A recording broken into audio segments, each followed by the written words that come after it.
إياك نعبد وإياك نستعين اهدنا الصراط المستقيم صراط الذين أنعمت عليهم غير المغضوب عليهم ولا الضالين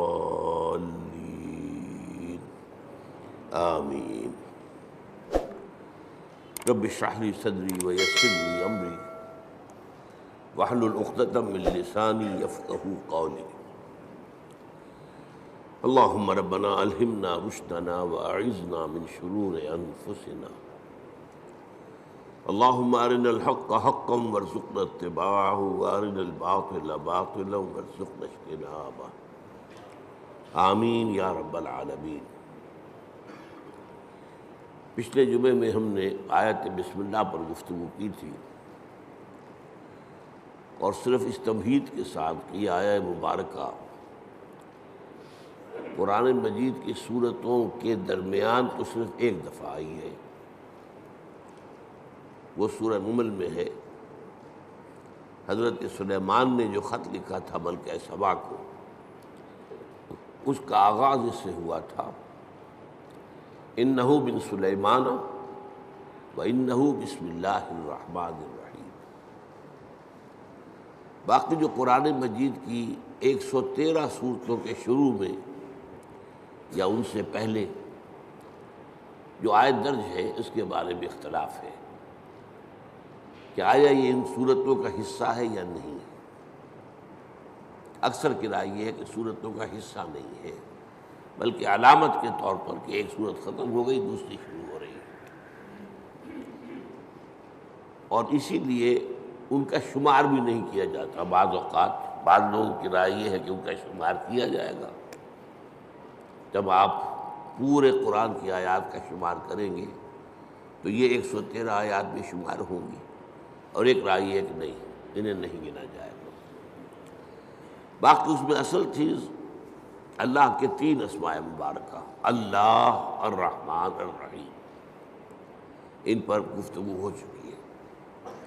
اب ہم اللہ کے نام سے سورہ فاتحہ پر گفتگو اپنی شروع کر رہے ہیں۔ یہ بات سامنے آ چکی ہے کہ یہ 5ویں وحی ہے جو حضور پر ہوئی، اور پہلی مکمل صورت ہے جو آپ پر نازل ہوئی۔ اس سے پہلے متفرق آیات نازل ہوئی۔ سورہ علق کے شروع میں 5 آیتیں، سورہ قلم اس کے شروع میں 7 آیتیں، سورہ مزمل کے شروع میں 10 آیتیں، اور سورہ مدثر کے شروع میں 7 آیتیں، پھر یہ 7 آیتیں سورہ فاتحہ کی۔ اس سورہ مبارکہ کے بارے میں یہ سب کو معلوم ہے کہ یہ ہمارے نماز کا جزو لازم ہے، بلکہ نماز نام ہی اس کا ہے، گویا کہ اصل نماز یہی ہے۔ اس لیے کہ ایک حدیث میں جس میں، اور حدیث قدسی ہے، حضرت ابو ہریرہ رضی اللہ تعالیٰ عنہ راوی ہے، مسلم شریف کے اندر روایت موجود ہے، اللہ تعالیٰ نے خود اس سورہ مبارکہ کا تجزیہ کرتے ہوئے فرمایا ہے، قسمت الصلاۃ بینی و بین عبدی نصفین، میں نے نماز کو اپنے اور اپنے بندے کے درمیان آدھا آدھا تقسیم کر لیا۔ اور پھر شرح کی حضور نے صلی اللہ علیہ وسلم کہ 3.5 آیتوں میں اللہ کی حمد و ثنا ہے اور اللہ کی بندگی کا اقرار ہے، یہ تو اللہ کا حصہ ہو گیا۔ باقی 3.5 آیتوں میں اللہ سے استدعا ہے، دعا ہے، یہ گویا بندے کا حصہ ہوا۔ تو اس حوالے سے یہ چیز تو بالکل طے ہے کہ یہ 7 آیتوں پر مشتمل ہے۔ البتہ جو لوگ آیت بسم اللہ کو بھی شمار کرتے ہیں پھر یا تو وہ 8 بن جائیں گی، لیکن ساتھ رکھنے کے لیے پھر وہ آخری 2 آیتوں کو ایک کرتے ہیں، صراط الذین انعمت علیہم غیر المغضوب علیہم ولا الضالین، اس کو ایک آیت مانتے ہیں۔ اس لیے آپ نے دیکھا ہوگا قرآن مجید میں وہاں پھر وہ آیت کا گول نشان نہیں ہے بلکہ وہ 5 کا حصہ لکھا ہوا ہے، یعنی گویا کہ یہاں کچھ اختلاف ہے۔ آج ہمیں اس کی پہلی آیت کے بارے میں بات کرنی ہے۔ الحمدللہ رب العالمین۔ سب سے پہلے ہمیں سمجھنا حمد کسے کہتے ہیں۔ حمد کا ترجمہ عام طور پر کیا جاتا ہے تعریف، کل تعریف ہے اللہ کے لیے، یا تمام تعریف اللہ کے لیے، لیکن یہ ترجمہ اس اعتبار سے غلط ہے کہ تعریف کا لفظ بھی عربی کا ہے اور اس کے خاص معنی ہے۔ تعریف کے معنی ہوتا ہے کسی چیز کی پہچان کروانا، معرفت کروانا۔ ہم کسی سے کہتے ہیں آپ کی تعریف کیا ہے، کیا مطلب ہے؟ آپ اپنا نام بتائیے، یہ نام آپ کی پہچان ہے، آپ کی تعریف کیا ہے؟ اس کا مطلب یہ نہیں ہوتا کہ آپ اپنی حمد بیان کریں، اپنی ثنا بیان کریں، اپنے فضائل بیان کریں، اپنے اعلیٰ مقامات بیان کریں، بلکہ تعریف کا مطلب ہے پہچان کروانا، پہچان کرنا بھی نہیں۔ پہچان کرنے کے لیے تعارف کا لفظ آئے گا، تفاعل۔ جیسے تعلیم کے معنی کسی کو علم دینا اور تعلم کے معنی خود علم حاصل کرنا۔ تو تعریف اصل میں مناسب ترجمہ نہیں ہے، لیکن کیا کریں، اور اردو میں مستعمل یہی ہو گیا۔ دوسرا لفظ اس کے لیے جو بہت صحیح ہے وہ ثنا ہے، کل ثنا اللہ کے لیے۔ ثنا کے معنی کیا ہے؟ یہ تثنیہ آپ کہتے ہیں 2، ثنا کے معنی لپیٹنے کے لیے۔ کسی میں جو ہم نے خوبی دیکھی وہی ہم نے اس کے سامنے بیان کی، گویا کہ اس کی خوبی کو اس کی طرف لوٹا رہے ہیں، یہ ثنا ہے۔ کل ثنا اللہ کے لیے ہے، تو جو بھی خوبیاں ہیں جس کی کہ اس اعتبار سے اس کی طرف اس کو لوٹایا جائے تو یہ ثنا ہو جائے۔ اب تیسری بات سمجھیے، تعریف اور ثنا بھی اس کا اصل مفہوم نہیں ہے، اس کا بنیادی مفہوم شکر ہے، کل شکر اللہ کے لیے۔ آپ دیکھیں گے کہ حضور سے بھی اور قرآن میں بھی جو مقام شکر کا آتا ہے وہاں پر لفظ حمد آتا ہے۔ آپ کو بھوک لگی ہوئی تھی، نہ قحط بھی تھی، کھانا کھایا، توانائی ایک جسم میں محسوس ہوئی، آپ نے کیا دعا پڑھی؟ الحمدللہ الذی اطعمنی وسقانی وجعلنی من المسلمین۔ اب یہ مقام شکر ہے۔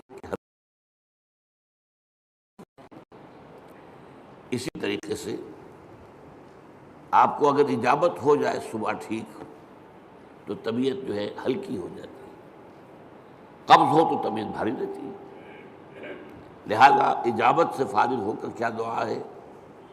الحمدللہ الذی اذھب عنی الاذی وعافانی۔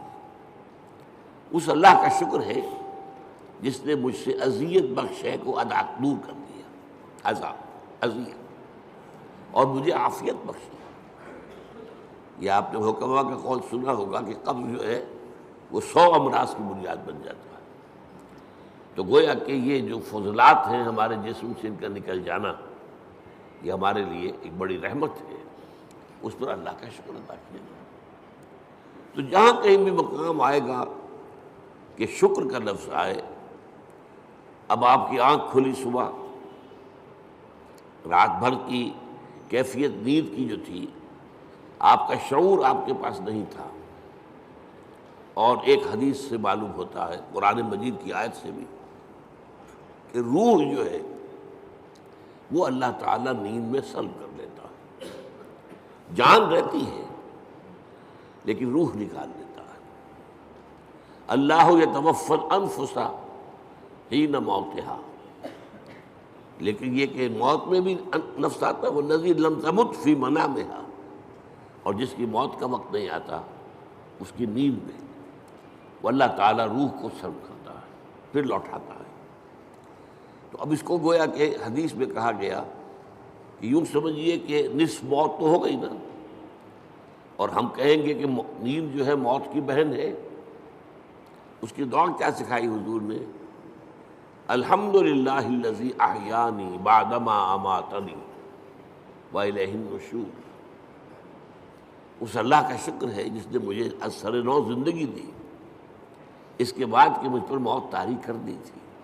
موت کی بہن تو مجھ پر طاری ہو گئی تھی، نیم مردہ تو میں ہو چکا تھا کہ میرا شعور جو ہے وہ نہیں تھا میرے ساتھ. وہاں بھی لفظ حمد ہے، الحمدللہ الذی احیانی بعدما اماتنی والیہ النشور. آپ سوچ رہے ہوں گے کہ ہمارے معمولات میں بدقسمتی سے یہ چیزیں شامل نہیں رہی.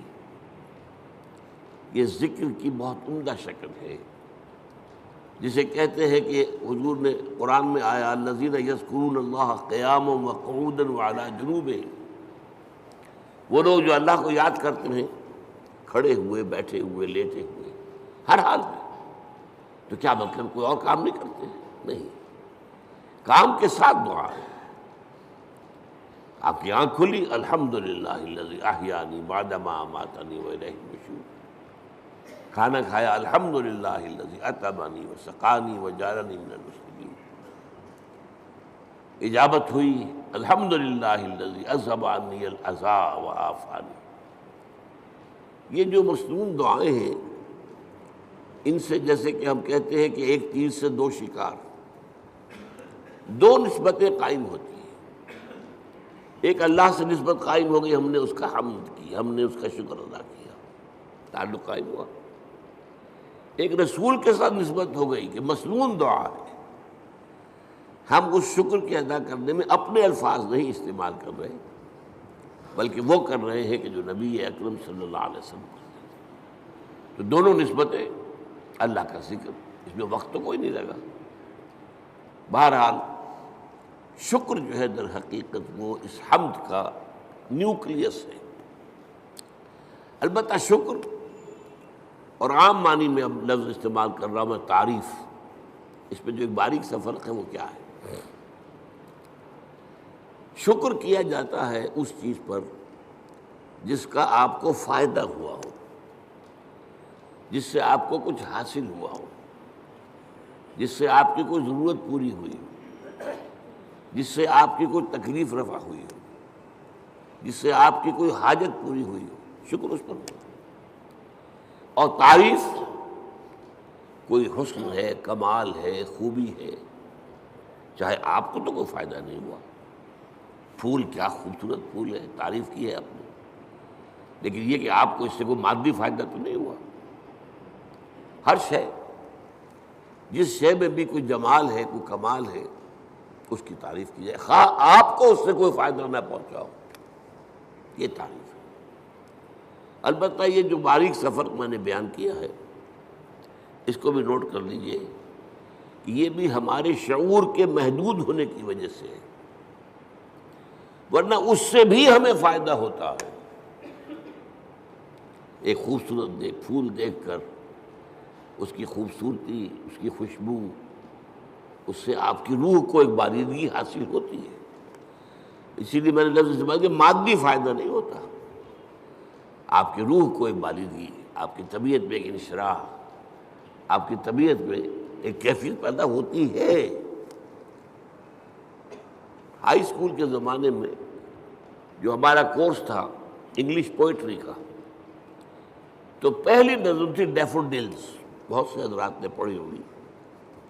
وہ نظم کیا تھی کہ شاعر ایک روز سیر پر نکلا ہوا ہے، ایک پہاڑی کو عبور کر کے وہ جب اس کی چوٹی پر پہنچتا ہے تو اب دوسری طرف نگاہ گئی، وادی ہے، اور وادی بھری ہوئی ہے ڈیفوڈل کے پودوں سے اور اس کے پھولوں سے، اور پھول لہرا رہے ہیں ہوا کے اندر، ناچ رہے ہیں ہوا میں. یہ منظر جو ہے، اب اس سے اسے کوئی فائدہ تو نہیں پہنچا، کوئی مادی فائدہ نہیں پہنچا، لیکن شاعر اصل میں کہتے ہی اسے جس کا شعور زیادہ زندہ ہو. شاعر کہاں سے بنا ہے؟ شعور سے. شاعر زیادہ حساس ہوتا ہے. وہی چیز جو آپ نے بھی دیکھی، شاعر نے بھی دیکھی، اس نے اس کا ایک زیادہ گہرا اثر دیا. تو وہ شاعر کہتا ہے، ورڈزورتھ نام کا شاعر ہے یہ، I gazed and gazed, but little thought what wealth the scene to me has brought. میں دیکھتا رہا لیکن مجھے یہ خیال نہیں آیا کہ یہ سین، یہ نظارہ جو میں نے دیکھا ہے، اس سے مجھے کیا دولت ملی ہے۔ اب اس کے بعد اسے احساس ہوا کیونکہ اکثر اب ہوتا ہے کہ میں جب اپنے کاؤچ پر، اپنے بستر پر لیٹا ہوتا ہوں، ان ویکنٹ اور ان پینسو موڈ، کسی فکر میں ہوں یا خالی ذہن ہوں، they flash upon that inward eye which is the bliss of solitude. وہ ڈیفوڈل کا نظارہ جو ہے میری اندرونی آنکھ کے سامنے آ جاتا ہے۔ they flash upon that inward eye which is the bliss of solitude، جو کہ انسان کی تنہائی کا سب سے بڑا، یوں سمجھیے کہ اس کی نعمت ہے۔ And then my heart with pleasure fills and dances with the daffodils۔ اب پھر میرا دل جو ہے خوشی سے بھر جاتا ہے، اور وہ بھی ان ڈیفوڈلز کے ساتھ ناچنا شروع کر دیتا ہے۔ تو یہ اندرونی چیز انسان کو ملتی ہے، اور یقیناً لیکن یہ کہ عام آدمیوں کو اس کا احساس نہیں ہوتا۔ البتہ جو مادی جو فائدہ ہوتا ہے، جیسے بھوک سے نجات ملی، پیاس سے نجات ملی، اور کوئی آپ کا کام ہوا، اسی طرح یہ لفظ استعمال ہوتا ہے قرآن میں۔ جب اللہ تعالی ہمیں پہنچا دے گا اپنے فضل و کرم سے جنت میں، جب داخل ہوں گے تو جو ترانہ ہوگا وہ کیا ہوگا ہماری زبان پر؟ الحمدللہ الذی ہدانا لہذا وما کنا لنہتدی لولا ان ہدانا اللہ۔ سارا شکر اس اللہ کا ہے جس نے ہمیں یہاں تک پہنچایا۔ یہ ہدایت کے معنی ہم جب آخری حصہ پڑھیں گے سورت کا تب تفصیل سے بات کروں گا۔ ہدایت کے درجے، ہدایت کا درجہ یہ بھی ہے کہ آپ نے کسی کو کوئی بات بتا دی، ایک درجہ اس سے آگے ہے اس کو خوب اچھی طرح سمجھایا۔ اب مثال کے طور پر کوئی شخص آپ سے کوئی پتہ پوچھ رہا، بھائی مجھے فلاں جگہ جانا ہے، ذرا مجھے بتائیے۔ آپ نے کہا یوں جانا، ادھر مڑ جانا، ادھر چلے جانا۔ امریکہ میں جو ہے وہ گنتی کرتے ہیں لائٹس کے ساتھ، ٹریفک لائٹس، 4 ٹریفک لائٹس کے بعد بائیں کو مڑ جانا، اس کے بعد پھر تیسری کے اوپر دائیں کو مڑ جانا۔ یہ بتا دیا آپ نے، یہ بھی ہدایت ہی ہے نا۔ ایک درجہ یہ ہے کہ آپ نے کہا بھائی لاؤ میں تمہیں پہنچا آتا ہوں، آپ نے اس کی انگلی پکڑی یا اپنی گاڑی میں بٹھایا اور اس کی منزل پر پہنچا دی۔ یہ منزل تک پہنچا دینا، یہ ہدایت کا آخری مرحلہ ہے۔ اللہ نے ہدایت کا ابتدائی مرحلہ تو ہمیں کیا، ہمارے اپنے اندر ہدایت موجود ہے، نیکی اور بدی کی پہچان موجود ہے۔ الہمہا فجورہا و تقواہا، ہماری روح کے اندر اللہ کی معرفت بھی ہے اور محبت بھی ہے، موجود ہے۔ پردے پڑ گئے ذہول کے، غفلت کے، ہماری ساری توجہ جو ہے دنیا میں، ہم گم ہو کر رہ گئے، ورنہ ہمارے اندر ہے سب کچھ۔ قرآن کہتا ہے فطرت اللہ التی فطر الناس علیہا، یہ انسان کو جو بنایا اللہ نے، یہ فطرت اللہ پر بنایا، فطرت اللہ التی فطر الناس علیہا ہے۔ ہمارے اندر معرفت بھی ہے، محبت بھی ہے، محبت بھی خابیدہ ہے، اور معرفت کے اوپر بھی ذہول کے پردے پڑے ہوئے۔ اسی لیے قرآن اپنے آپ کو کیا کہتا ہے؟ تذکرہ، کلا انہا تذکرہ، یاد دہانی ہے۔ فذکر بالقرآن من یخاف وعید، آپ تذکیر کیے، یاد دہانی کرائیے۔ یہ تعلیم نہیں ہے، تعلیم تو اس چیز کی ہوتی ہے جو پہلے انسان کو معلوم نہ ہو۔ تذکیر وہ ہے جو آپ کو یاد تھی، معلوم تھی، بھول گئے آپ، لیکن آپ کے علم میں تھی، بھول گئے۔ تذکیر، یاد دہانی، بھئی فلاں وقت ہوا تھا نا معاملہ، تمہیں یاد نہیں رہا، یہ آپ تذکیر کر رہے ہیں۔ کوئی ادھر ادھر کی بات کر کے آپ بتائیں گے یاد آ جا، ہاں مجھے یاد آ گیا، یہ تذکیر۔ تو قرآن تذکیر کے لیے آیا ہے، تذکرہ ہے، ذکرہ بھی کہا گیا۔ وَلَقَدْ يَسَّرْنَا الْقُرْآنَ لِلذِّكْرِ فَهَلْ مِن مُدَّكِرٍ، اس یاد دہانی کے، ورنہ تمہارے اندر موجود ہے۔ اللہ کی معرفت ہے، اللہ کی محبت ہے، نیکی اور بدی کا شعور ہے، یہ دے کر دنیا میں بھیجا ہے تمہیں۔ اور اس کے بعد یہ ہے کہ اس سے اگلی ہدایت اللہ نے اپنی کتابیں نازل کر دی، اللہ نے اپنے نبی بھیج دیے، اپنے رسول بھیج دیے۔ پھر اس سے اگلی ہدایت کیا ہے؟ تم ارادہ کرو خیر کا، اللہ توفیق دے گا اور انگلی پکڑ کر تمہیں پہنچائے گا۔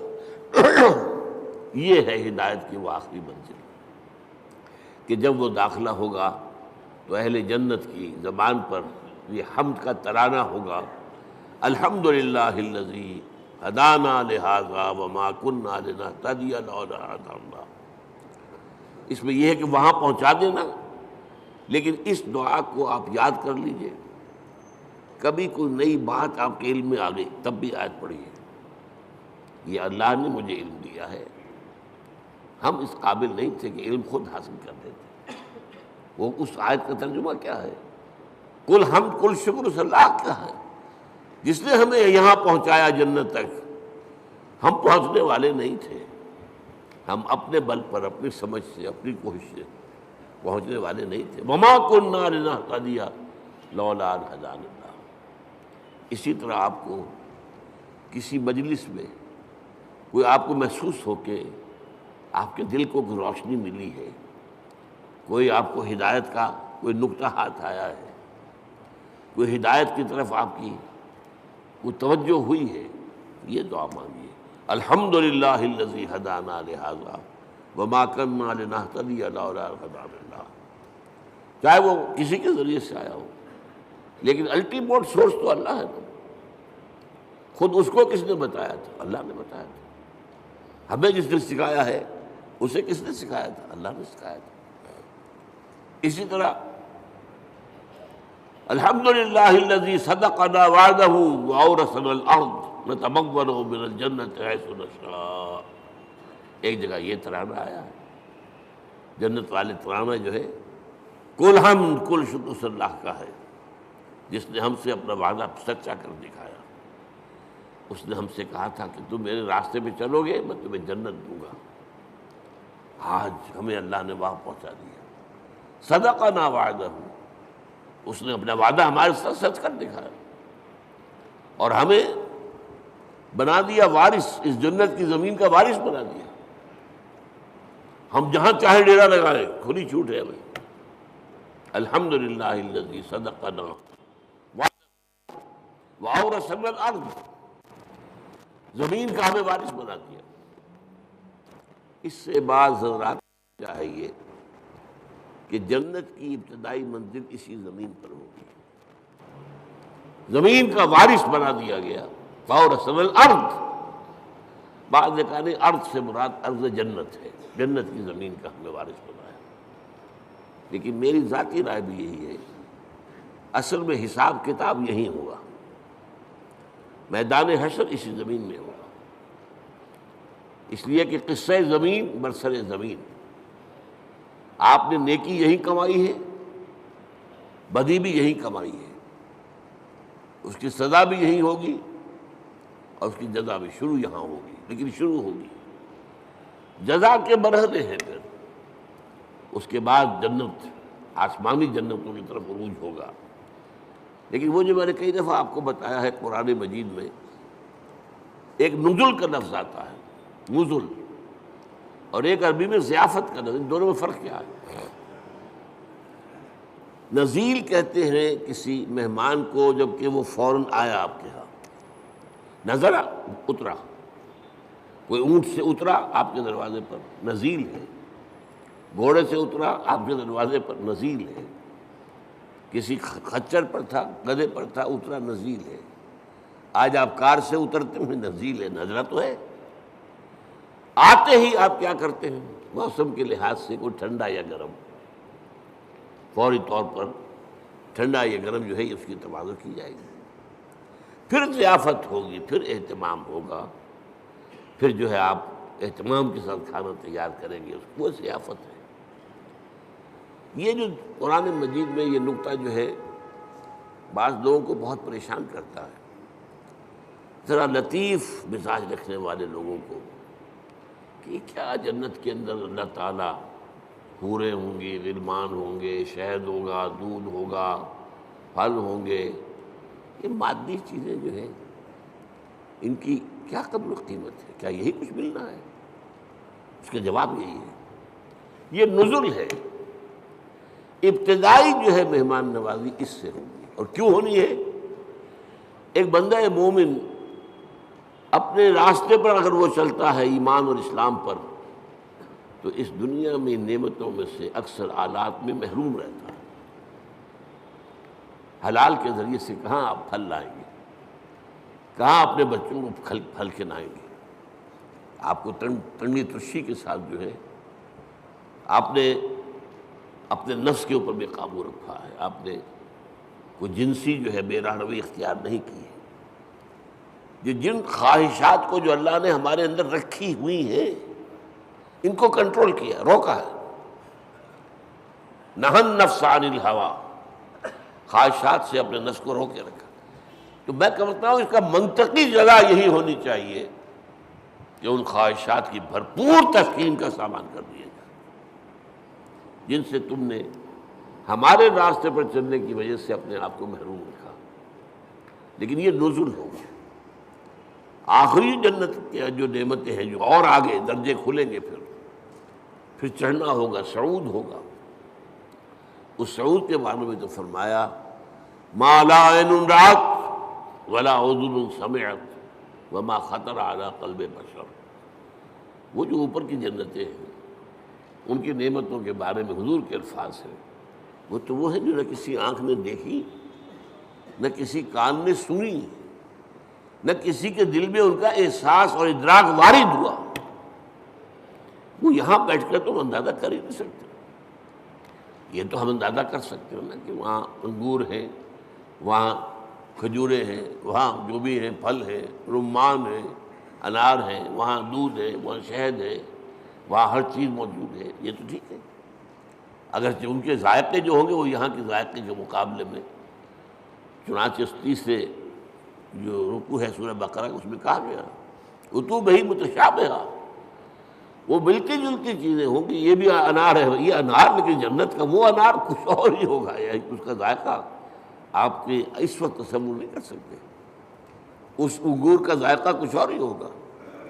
آپ شہد جو ہے دنیا کا کتنا کھا لیں گے، تھوڑا سا لے کر دل بھر جائے گا، وہ شہد ایسا نہیں ہوگا۔ جیسے وہاں کی آگ ایسی نہیں کہ ایک دفعہ جلا دے تو بس جل گیا جسم، نہیں، پھر کھال دے دی جائے گی، پھر جو ہے دوبارہ اس کے اندر حس پیدا کر دی جائے گی۔ اس لیے کہ حس جو ہے وہ سینسٹیونیس جو ہے وہ تو اسی میں کھال میں ہے۔ کھال جلنے کے بعد آپ کا گوشت جل رہا ہوگا تو آپ پتہ بھی نہیں چلے گا کیا ہو رہا ہے، اس لیے کہ اس میں سینسیشن ہے ہی نہیں۔ تو بہرحال جنت کی نعمتوں کو میں آپ سے عرض کر رہا تھا کہ یہ یہیں پر میدان حشر ہے۔ اب میرا گمان ہے، اب یہ باتیں جو ہے وہ یقین کے درجے میں نہیں ہے، نہ ان کو اس بانی میں آپ لیجئے۔ میرا گمان یہ ہے کہ جہنم اس زمین کے پیٹ میں موجود ہے۔ آپ کو معلوم ہے جو وہاں کی گرمی ہے، جب آتش فشاں پھٹتا ہے تو کیا نکلتا ہے؟ لاوا۔ وہ چٹانیں جو ہیں پگھلی ہوئی، وہ لاوا، وہ سارا تو پیٹ میں ہے۔ اب کیا ہوگا سوچئے، ایک گیند ہے، فٹ بال ہے، اس کے پیٹ میں کچھ ہے۔ جب آپ اس گیند کو کھینچیں گے ادھر سے ادھر سے، چپٹی ہوگی تو درمیان کی چیز باہر آ جائے گی کہ نہیں؟ وَإِذَا الْأَرْضُ مُدَّتْ وَأَلْقَتْ مَا فِيهَا وَتَخَلَّتْ۔ وہ دن قیامت کا کیا جب زمین کو کھینچا جائے گا۔ وَإِذَا الْأَرْضُ مُدَّتْ إِذَا السَّمَاءُ انشَقَّتْ وَأَذِنَتْ لِرَبِّهَا وَحُقَّتْ وَإِذَا الْأَرْضُ مُدَّتْ وَأَلْقَتْ مَا فِيهَا وَتَخَلَّتْ وَأَذِنَتْ لِرَبِّهَا وَحُقَّتْ۔ اب وہ کھینچیں گے آپ تو اس کے اندر سے درمیان چیز باہر نکل آئے گی، یہ ہوگی جہنم۔ اس جہنم کا معاملہ اسی زمین میں سے نہیں۔ پھر وہی لفظ کہہ رہا ہوں، قصہ زمین برسر زمین۔ لیکن یہ کہ جنت جو وہ ہوگی زمین کی، وہ صرف پہلی منزل ہے اس کی۔ وہ آپ کہہ لیجئے کہ وہ در حقیقت استقبالیہ ہے جو وہاں پر ہو رہا ہے، اور وہاں پر نزل دیا جا رہا ہے۔ یہ ساری چیزیں جو گنوائی گئی ہیں قرآن میں، یہ نزل کے درجے میں، پھر اونچے درجے ہوں گے، پھر اونچے درجے ہوں گے۔ تو بہرحال یہ میری بات کہاں سے چلی تھی؟ الحمدللہ الذی صدقنا وعدہ واورثنا الارض نتبوأ من الجنۃ حیث نشاء۔ کل شکر اس اللہ کا ہے جس نے ہم سے اپنا وعدہ پورا کیا اور ہمیں زمین کا وارث بنا دیا۔ یہ زمین جو کہ میں نے کہا اکثر کے نزدیک تو جنت ہے، جنت کی زمین جس کا وارث ہم بنے، لیکن بعض کا خیال، میری رائے بھی یہی ہے، وہ یہی زمین ہے۔ اس لیے کہ آپ کو معلوم ہے سورہ فجر میں کیا فرمایا؟ وَجَاءَ رَبُّكَ وَالْمَلَكُ صَفًّا صَفًّا۔ جاء ربک، آ جائے گا تمہارا رب۔ اللہ تو نزول فرمائے گا، میدان حشر میں آئے گا، یہی مقدمہ ہوگا، یہی عدالت لگے گی۔ جاء ربک والملک صفًا صفًا، تمہارا رب بھی آ جائے گا اور پھر فرشتے ہوں گے صفیں باندھے ہوئے، قطار اندر قطار، یہ نزول ہوگا۔ وَيَحْمِلُ عَرْشَ رَبِّكَ فَوْقَهُمْ يَوْمَئِذٍ ثَمَانِيَةٌ۔ وہ جب اللہ تعالیٰ اپنے اس عرش سے اتر کے اس زمین تک آئے گا، اب وہ کیا کیفیت ہوگی، آپ اس کے لیے کچھ نقشہ ذہن میں، کوئی مادی کوئی وجود اللہ کا نہ سمجھیے، لیکن کوئی کیفیت ہے جس کا نام، جس کو ان الفاظ سے تعبیر کیا گیا ہے۔ اب الفاظ ہیں تو کسی درجے میں مناسبت ہوگی، وہ حقیقت تو اس وقت کھلے گی، جیسا کہ میں نے کہا جنت کی نعمت ہوگی، حقیقت اس وقت کھلے گی۔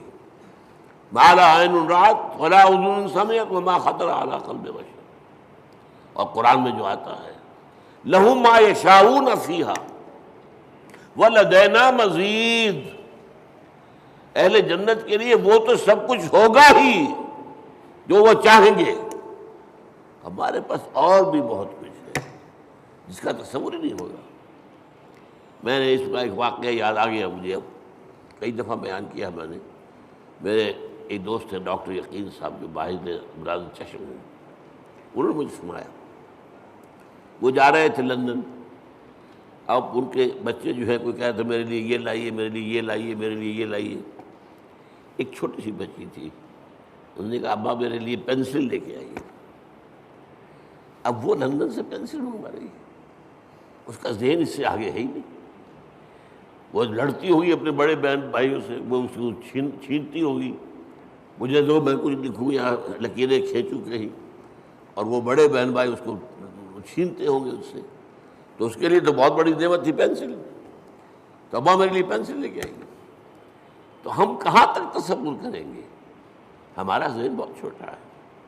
لہم ما یشاؤون فیہا، وہاں وہ تو سب کچھ ہے ہی ہے جس کا کہ ان کے اندر تمنا ہے، آرزو ہے، خواہش ہے، جس کی سمجھ ہے، جس کا ادراک ہے، جس کا شعور ہے۔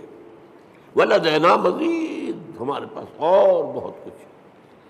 اور یہاں وہ جوڑ لیجئے ما لا عین رأت ولا اذن سمعت وما خطر علی قلب بشر۔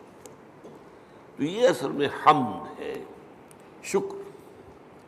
الحمدللہ، یہاں الف لام جو لگ گیا ہے، اور اسے اصل میں کہا جاتا ہے لام، صرف الف لام نہیں کہتے، لام تعریف۔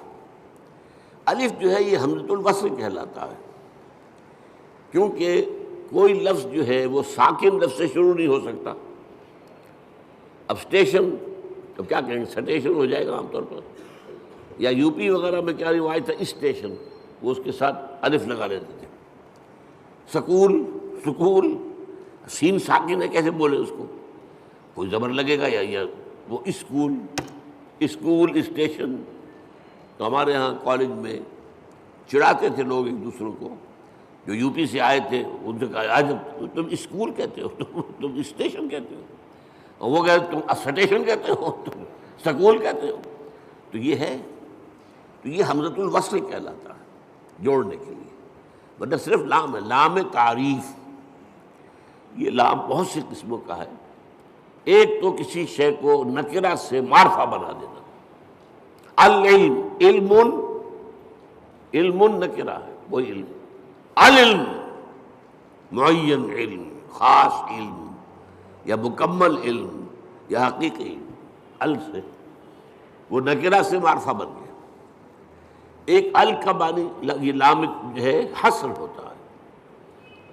الانسان کل کے کل انسان. الانسان کا مطلب یہ ہوا یا تو وہ جو معرفہ بنایا تو یا تو ہوگا کوئی معین انسان اور یا کل انسان. والعصر ان الانسان لفی خسر. زمانے کی قسم ہے تمام انسان خسارے میں ہیں، گھاٹے میں. تو الف لام، لیکن لام کہنا چاہیے یہاں کل کے معنی میں. کل تعریف اللہ کے لیے، کل ثنا اس کے لیے، کل شکر اس کا. اب آپ نے سوچا اس سے کس چیز کی جڑ کٹ گئی؟ شرک کی جڑ کٹ گئی. دنیا کن چیزوں کو اللہ کے ساتھ جمع کرتی ہے جن سے انہیں کوئی فائدہ پہنچتا؟ سورج دیتا، ہاتھ جوڑ کے کھڑے ہو گئے. انہیں پتہ ہے اسی کی تمازت سے ہماری فصلیں پکتی ہیں، ہمیں معلوم ہے اسی سے ہوائیں چلتی ہیں، وہ ہوائیں بارش لے کے آتی ہیں. گویا کہ اس حیات عرضی، اس زمین پہ جو حیات ہے وہ کل کی کل صورت کی مضمون احسان ہے. لہذا ہاتھ جوڑ دیا، سجدہ کر دیا سجدے. لیکن اگر معلوم ہو کہ سورج میں کچھ نہیں ہے، جو کچھ اس میں ہے وہ اللہ کا پیدا کرتا، تو الحمدللہ، کل شکر اللہ کا ہے. یہ الحمدللہ جو ہے یہ در حقیقت جڑ کاٹ دینے والا ہے شرک. کسی اور میں کوئی خوبی دیکھی، پھول خوبصورت ہے، آپ کہیں گے، عام آدمی کہے گا بڑا خوبصورت پھول ہے. بندہ مومن کیا کہے سبحان اللہ، اسے تو اللہ یاد آیا. اس پھول میں تو کچھ نہیں ہے، تو اللہ کی طرف سے اس کو عطا کرنا ہے. آپ کو تصویر دیکھتے مصور کی، اگر وہ بہت اچھی بنی کس کی تعریف کرتے؟ مصور کی تصویر کی؟ تعریف تو مصور کی ہے جس نے کہ تصویر کھینچی ہے، بنائی ہے. تو در حقیقت الحمدللہ. اور یہ جان لیجیے یہی شکر جو ہے یہی عبادت کی شکل اختیار کرتا ہے. کیوں؟ اس لیے کہ ایک اصول ہے فطرت انسانی کے اندر مضمر ہے، ہل جزاء الاحسان الا الاحسان. یہ سورہ رحمان کی آیت ہے. بھلائی کا بدلہ بھلا ہی ہوگا نا. کسی نے آپ کے ساتھ کوئی خیر کیا ہے، اچھا کام کیا ہے، آپ کے دل میں ہوگا میں بھی اس کی کوئی خدمت کروں. اگر انسانیت آپ میں ہے تو اس شکر کا بدلہ، جیسے کہ ہمیں معلوم ہے کہ حضور ہدیہ قبول کرتے تھے لیکن ہدیہ دیتے بھی تھے. چنانچہ جو بھی کوئی آپ کے ساتھ بھلائی کرے آپ اس کے ساتھ بھلائی کریں.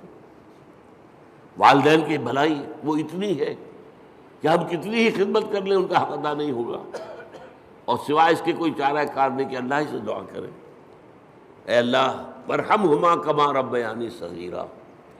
پروردگار جس طرح میرے والدین نے مجھے پالا پوسا جبکہ میں چھوٹا سا تھا، تو ان پر رحم فرما.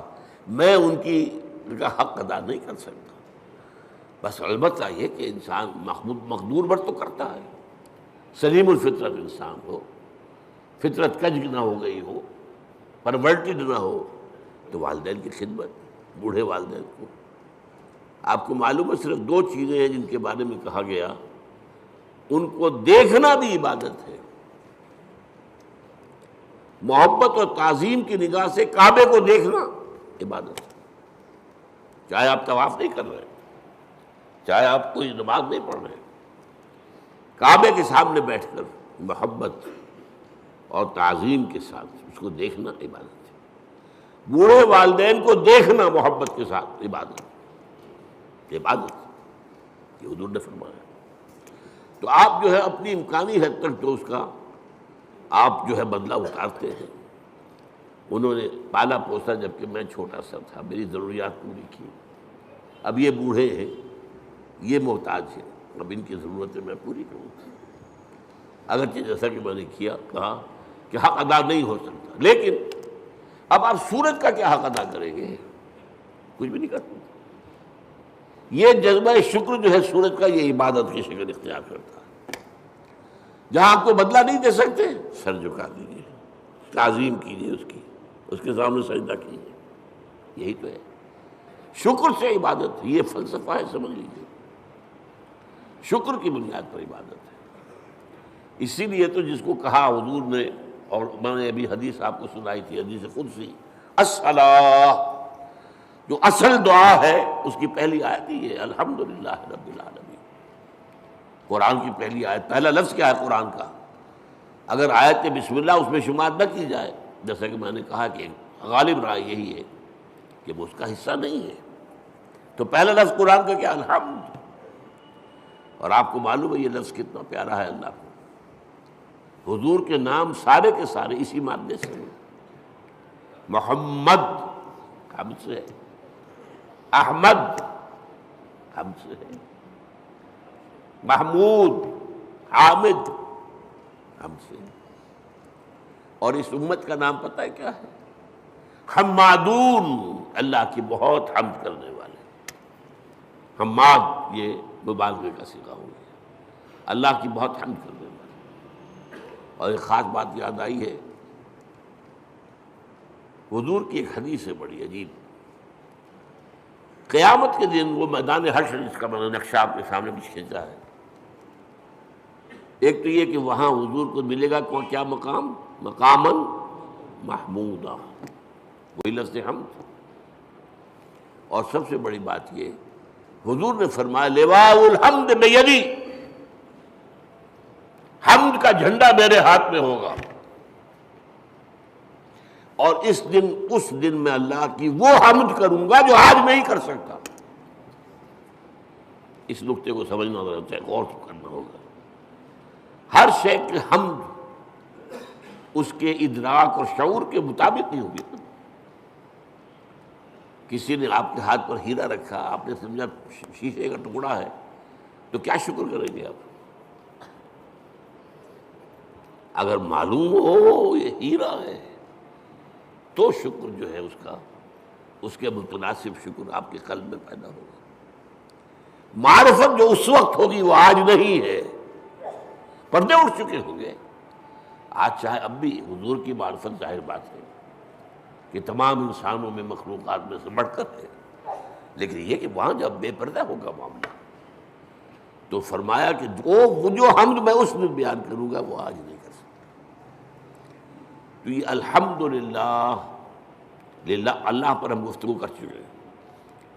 کل حمد کل شکر اللہ کے لیے، لہذا تعریف اسی کے لیے ہوگی، ثنا اسی کی ہوگی، شکر اسی کا ہوگا، عبادت اسی کی ہوگی۔ الحمدللہ رب العالمین۔ رب، اب رب کسے کہتے ہیں؟ رب کے معنی ہے مالک، اور کسی چیز کو پروان چڑھانے والا، اس کا خاص تعلق ہے۔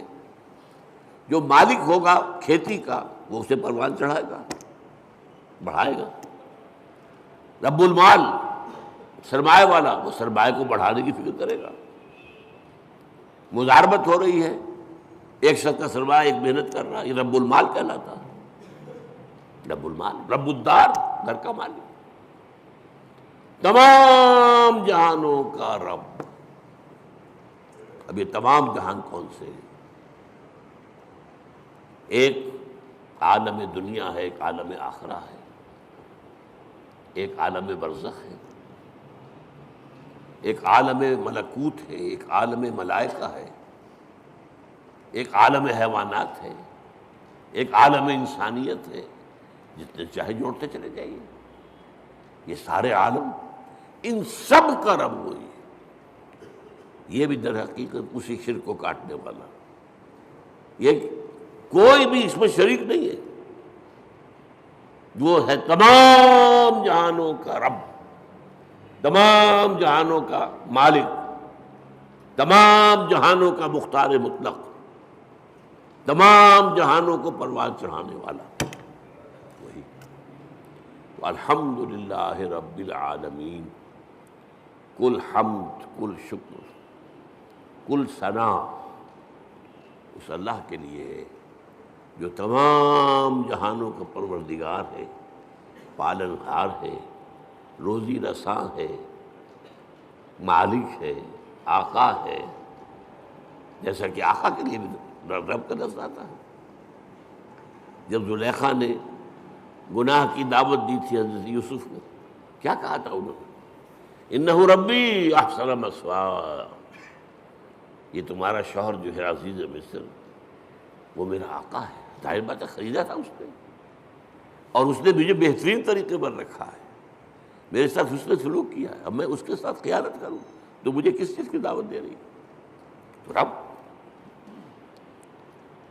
تو اسی طریقے سے حضرت یوسف کے پاس جب ایلچی پہنچا تھا جیل میں، تو کہا گیا جہاں اپنے رب کے پاس، میں نہیں جاؤں گا اس کے پاس جب تک کہ وہ معاملہ طے نہ ہو جائے جو مجھے بدنام کیا گیا تھا اور بدنام کر کے جیل میں پہنچایا گیا تھا۔ واقعی میں داغدار تھا یا نہیں؟